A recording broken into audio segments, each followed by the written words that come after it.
Leadership Loading podcast with my guest today, Matt Ruttenberg. He's the founder of SureLI Life Insurance and CMO of Life Inc. Retire. We'll talk a little bit about those and kind of what he's doing over there. And today we're going to dive into 401ks and life insurance, just kind of get the big picture view on what you're doing with your life and how to transition into whatever you're moving towards in your life insurance and 401k sectors. So Matt, welcome to the show. Thanks, Jason. Appreciate that. Appreciate you having me. So what made you want to get into life insurance and 401ks? Oh, well, so I'm actually, a great question. I'm a third generation financial expert, if you want to call it, or entrepreneur. My grandfather was in the business. My dad was in the business. My dad was actually a firefighter as well. He was a firefighter for most of his life, and he was doing financial planning on as well. So he was kind of had two businesses, or two jobs, if you will. But so that kind of got me into it. I started off in mainly doing the insurance thing, and I've kind of touched every corner of the financial advice industry, and I decided that I really loved working with entrepreneurs and business owners. So it kind of veered me in that direction of for the 401k business, simple IRAs, for just basically retirement plans. But I was a financial planner for 15 years. I ended up selling that 3 years ago. I just got through the transition on that, introducing clients to the new planner. And now, so my focus is between these two companies. All right. Well, let's start off with 401ks for those of us that don't know what they are, because some of us maybe coming out of the military, and we have a different type of 401k in the military. But for those of us that are self-employed, or maybe we're doing an hour-to-hour or hourly job, what is a 401k and why do we need one? Yeah, so a 401k is the public. Let me rephrase that. It's the private sector version of what probably you're used to as in the military or public, first responders and so on and so forth. So the 401k is basically a privatized version of that. It's a retirement plan that a business owner can implement, whether it's just them or if they have employees. And 401k is just one of many, many options. There's vast. As soon as you become an entrepreneur and business owner, a lot opens up to you in that space. Trying to maneuver through all the options is very difficult, which we can kind of touch on today. But they give you a lot of options, basically because you do have to pay self-employment tax. You have a lot of overhead. Everything is on your shoulders. So the IRS has opened up, 401ks, profit sharing, cash balance plans, simple IRAs, SEP IRAs, things like that. And it's basically allows you to save for retirement much higher than what's available to you if you were either an employee or working in the public sector. You can get up into the 6 digits of contributions with some of these plan types, and that's kind of where our expertise falls into place. Yeah, definitely. And I looked it up. It's called a thrift savings plan for the military. I was trying to remember the name of it. TSP. Mm-hmm. Yeah, and yep. I remember when I got out, I was dumb and I just sold mine. Cashed it out, and of course then I had to pay tax on that and everything.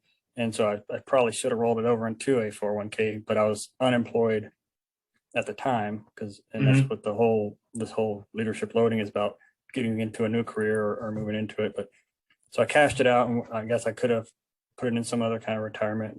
Maybe should have done that. Yeah, generally, there's really two kinds of money out there. There's non-qualified and there's qualified. Qualified are retirement accounts. There's a qualified tax deferral or tax break kind of situation. So if you were to move your TSP account and you want to roll it into an IRA, 401k, TSP, anything with these tax benefits, you can roll from one to the next to the next. The 401ks, if you're either a business owner or working for somebody else, but an IRA is basically an individual version of all that. An IRA stands for individual retirement account. As long as you follow the rules and take the route that they tell you can take, meaning you can roll it directly into an IRA, or you have a 60-day rollover period where you can do that. There's not going to be any tax consequences or penalties involved. Okay. And then your company focuses most on, you call it fire friendly life insurance. Yeah, so SureLI Insurance is we have a very niched market, and the fire stands for financially independent, retire early. And the financial, if you haven't heard of the financial independent community, it's extremely large global community actually, and it's basically a group of people, very motivated individuals who are trying to kind of redefine the way the normal societal definition of retirement, meaning you go to school, you get a job for 40 plus years, you retire at 60, 70 years old, and that's it. So what these folks are doing is they're finding ways to make drastic changes to their both financially and their lifestyle by saving, 50 to 60, 70% of their income by making these massive decisions in their life to be able to retire in their 30s and 40s. Right. There's that old saying, live like others won't now, so you can live like others can't later.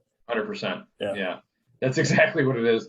That's exactly what it is. And there, I mean, there's ways, it's not just like saving money on a cappuccino or Starbucks or whatever. Those things help. Or if you're, cutting Netflix out, those are things that are great to get you to the smaller goals. But really making those big decisions would be like, something called Geo Arbitrage is a really big decision to make. And that's basically moving to a lower cost of living area, like whether it's 1,000 miles away or 2 miles down the road from where you live now, just lowering those big costs, maybe cutting out one of your automobiles in your house, going down to one car, and if you need something else, you get a rental for the day or Uber it here and there. Those are the big ones, and that will get you to be able to save a much higher percentage of your income to reach the financial independence. Definitely. I think that's why we're in Texas, or I'm in Texas, and that's why everybody's moving here from California, I guess. Yeah, yeah, 100%. Yeah, yeah. I'm in North Carolina, and there's a huge rush of people from California moving to the Raleigh area, and it's easier to buy a lower cost of living home in North Carolina than it is in California. Definitely. Yeah. So if a person was starting a business starting a business, what do they need to do to start looking at 401ks, and where do they start for that? Yeah. So good question. And really, when you're starting a business, the last thing you're thinking of is, where am I going to save for retirement in 30 years or 20 years, or hopefully sooner than that. But once you're ready and you have extra revenue coming in, there's two questions that we ask everybody. Number one is, what is the motivation behind what you're doing? Is it for you to save for retirement? Is it to save money on taxes, which is a huge motivator? Or is it to recruit extremely high qualified and retain high qualified employees for your business? And it can be all those. It can be all those answers. They can be yes to any of that. And once you do that, it's going to narrow you down to maybe 2 or 3 different options, because again, there's probably 8+ different kinds of plans out there. And the second question really brings you down to one. It's how much do you want to save? So, for example, if you have a business and you have 3 employees there, but your number one goal is for you to save money on taxes and to contribute as much as you can as the employer towards your own retirement, you're going to want to do a safe harbor 401k because there's annual testing requirements involved in 401ks. And basically, if you do that, safe harbors, in short, pre-approved IRS matching investing schedules. And as long as you choose one of those, kind of like turnkey options, as long as you choose one of those, you can contribute whatever you want. If you went outside the safe harbor, it's basically called a traditional 401k, where you can kind of build the plan yourself. You actually are limited to how much you can contribute above and beyond what your employees are doing. So the idea behind that is, create a plan that you are being generous with from the IRS perspective, and then you can do 2% over what your average employee is contributing. But then again, if you do the safe harbor, you don't have to worry about that. It's just turnkey. Here you go, max out. Doesn't matter what anybody else is doing. All right. And so we'll talk a little bit about whole versus term life insurance, and then how often should someone shop their life insurance around, or should they even shop it around? No, that's great question. So one, it's best to find an independent brokerage, someone who can shop multiple companies, carriers, insurance carriers. So, if you go to one place, they're going to shop most likely one company. If you go directly to the insurance company, they're going to shop their own rate. They do have access most of the time to the others, but now you should be every 2, 3, 4 years, you should double check because mortality tables are lowering all the time. People are living longer, so that this is the lowest that your life insurance has ever been. Um, so just there's a lot of online resources. You can shop rates on our website too, where just see what's going on, see what's available, and then you can choose to apply and see if you want to replace that or not, or even if you need more life insurance. But we're big advocates of the term life insurance world instead of doing the cash value for 90% of the population, I'd say. So if you're still trying to grow your wealth, trying to um, build towards retirement, buying term is by far the cheapest way to do it. If you go with the whole life um, product, a whole life product or a universal life is another example. It's a permanent solution, quote unquote. When I say permanent, means as long as you pay your premiums, you'll have it forever until even if you go to 120 some years old. So the cost inside of a cash value or a permanent policy is so much higher than the cost of insurance in a term policy because it's not if you die, it's when you're going to die. So they're changing the cost internally from a term where maybe 10% actually pay out in a term policy to the point where everyone's going to pay out as long as they're paying their premium. So the cost is going to be dramatically higher. So buying a whole life policy is probably not the best decision if this is your first policy or you're still trying to build up your wealth and growing towards financial independence because you need to use that money for something else. You have a lot more priorities that you need to put towards instead of building up the cash value. A lot of people say, yeah, great, it's got great tax benefits, but there's a lot to that cost and to the inside of that. So if you're putting $100 towards a whole life policy, not all of it's going to actually grow. Doing term is like renting someone else's bigger pockets until you fill your own pocket with your own retirement assets until you don't need life insurance anymore. If you're self-funded, you do not need to have life insurance. That's the whole point of term is let's buy a 30-year term. I don't need this anymore. Now my family is secure. I don't need to have this anymore. What's the point of doing it? Yeah, I know my life insurance agent told me, he said every time someone gets in financial trouble, the first thing to do is cancel their life insurance because that's a good chunk of money they can get back in their pocket. It's a big chunk of money, and it's expensive. A lot of people need, just kind of the easiest calculations is 10 times your income is one calculation.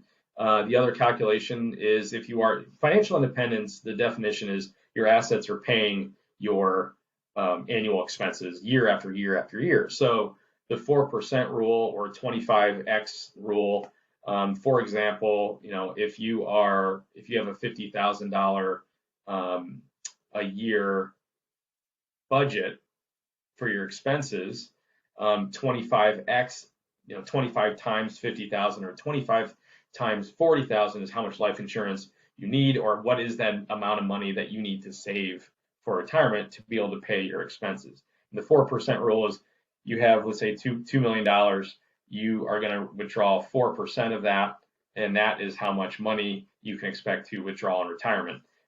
So once you reach that number, you technically don't need life insurance anymore. And to buy a whole life insurance policy or universal life insurance policy for $2 million, or even 500,000 or even 250,000 is dramatically higher than the cost of a term life insurance policy when you should be using that money elsewhere.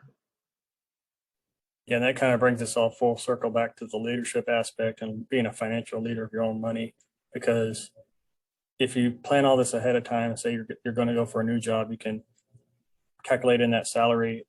Say you want to set aside 8% of your salary for 401k, or you want to make sure you can get a certain life insurance.